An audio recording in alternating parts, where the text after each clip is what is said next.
बिस्मिल्लाहिर्रहमानिर्रहीम।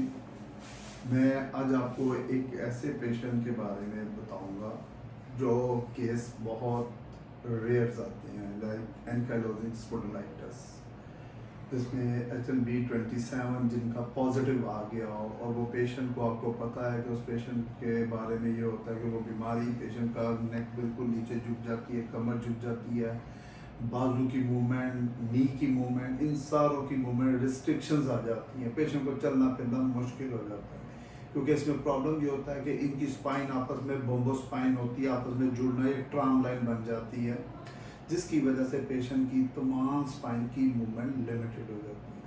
ये पेशेंट मेरे पास आए, इनको ये सारे इशू थे। क्या नाम था जी आपका? नौसर। आपकी एज कितनी है? 38। आपको ये बीमारी कब से है? तकरीबन कह लें कि इसका आगाज़ तो काफ़ी पहले से हो गया था, लेकिन जितने भी डॉक्टर से कंसल्टेशन ली वो सब ये करते थे कि पेन किलर्स, कुछ ऑइंटमेंट्स वगैरह दे के तो वो टेम्परेरी एक रिलीफ आ जाता था। लेकिन पिछले तकरीबन कह लें 1.5 साल से ये अपने एक्सट्रीम लेवल पे आ गई थी। और जिस वक्त मैं आपके पास आया उस वक्त कह लें कि बहुत मेरी वर्स्ट पोजीशन थी, आई कांट इवन सी, इससे मैं ऊपर नहीं देख सकता था। और मेरी नीज़ में लगातार पेन रहता था, स्वेलिंग रहती थी, बैकबोन में स्वेलिंग रहती थी। तो मुझे बताएं, अब जब से आप हमारा, आपको कितना देर हो गई यहाँ आते हो? 30 डेज हो चुके हैं, ऑलमोस्ट 1 मंथ हो गया। ये भी मैं थोड़ा डिस्क्राइब करूँ। एनकाइलोजिंग स्पॉन्डिलाइटिस एक ऐसा मर्ज है, लोगों के जहन में ऐसा होता है कि हमें कमर की दर्द हुई, हमें टांग की दर्द हुई तो हमें हफ्ता, 1.5 हफ्ता, 10 दिन में आराम आ जाए, ऐसा नामुमकिन है। ये वेरी करती है पेशेंट की बीमारी के ऊपर।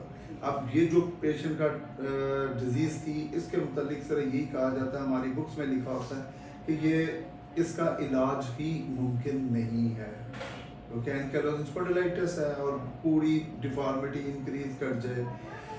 इन पेशेंट को जब हमारे पास आए, इनकी फ्लेक्शन नेक में थी, एक्सटेंशन 0% थी नेक की, एल्बो मूवमेंट्स, नी की मूवमेंट्स, लंबर की मूवमेंट तमाम अनलिमिटेड थी। लिमिट में मतलब उसमें कह सकते हैं कि उनमें लिमिटेशन बहुत ज़्यादा डिक्रीज हो चुकी थी। इस पेशेंट को फिर हमने डिफरेंट मोबिलाइजेशंस करवाई। इनमें हमने एक ट्रीटमेंट होता है जिसमें हाइड्रो बेड होता है, जिसको हम वो यूज़ करते हैं।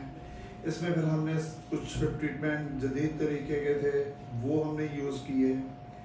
फिर हमने किसी जगह पे जाके इनको लाइट मोबिलाइजेशंस की, क्योंकि डेफिनेटली इसके ऑस्टियोफाइट्स फॉर्मेशन बहुत ज़्यादा बनी होती है जो आपस में लॉक हुई होती है। हम इस पेशेंट को थ्रस्ट भी नहीं दे सकते, मैनिपुलेशन करना तो बिल्कुल ही गलत है। तो हमने बहरहाल इनका पूरा एक SOPs बनाए, एक पैटर्न बनाया कि इस पैटर्न के जरिए इस पेशेंट को हम ट्रीट करेंगे तो ये ठीक होंगे। आज इनको 1 मंथ में, आप 1 महीने में कितना बेहतर फील कर रहे हैं? मैं अगर अपनी बात करूं तो अगर से मेरे बीमारी को लेकर मैं 100% कह रहे कि तकलीफ में था, तो 60 to 70% मैं अपने आप को रिलीफ फील कर रहा हूँ। अब आपने ये जो नीचे से ऊपर देखना, ये कितने अरसे बाद आपने देखा ये? मतलब आप कह रहे कि it's been almost a year कि मुझे, मतलब मैं इससे ज़्यादा ऊपर नहीं देख सकता था। इवन व्हाइल मूविंग मैं फ्लोर के ऊपर से नहीं देख सकता था, लेकिन अल्हम्दुलिल्लाह while moving I can see a face of a person who is coming in front of me. अल्हम्दुलिल्लाह राइट नाउ उतनी पोजीशन मेरी हो चुकी है। आपको हमारे जो डिपार्टमेंट का ट्रीटमेंट, शायद पहले भी आपने फिजियो वगैरह कुछ करवाई हो, लेकिन आपको हमारे डिपार्टमेंट में कैसा लगा? नहीं, स्टाफ कोऑपरेटिव है अल्हम्दुलिल्लाह। इक्विपमेंट आपका जो है वो that is up to dated, और मुझे कोई प्रॉब्लम नहीं अल्हम्दुलिल्लाह। इट्स बीन 1 मंथ, तो सब ठीक रहा मुझे। अब आप ऐसा फील करते हैं कि मेरी ये जो बीमारी, जिसके बारे में बहुत सारे डॉक्टर्स ने कहा होगा कि इसका कुछ नहीं है, जस्ट पेन किलर है, अब आप ये सोचते हैं कि अब मैं बिल्कुल ठीक भी हो सकता हूँ? जी बिल्कुल। अगर 1 महीना ट्रीटमेंट लेने के बाद आई एम फीलिंग कि मैं 60 to 70% अपने पेन से रिलीफ फील कर रहा हूँ, लोअर बैक्स और माय नीज।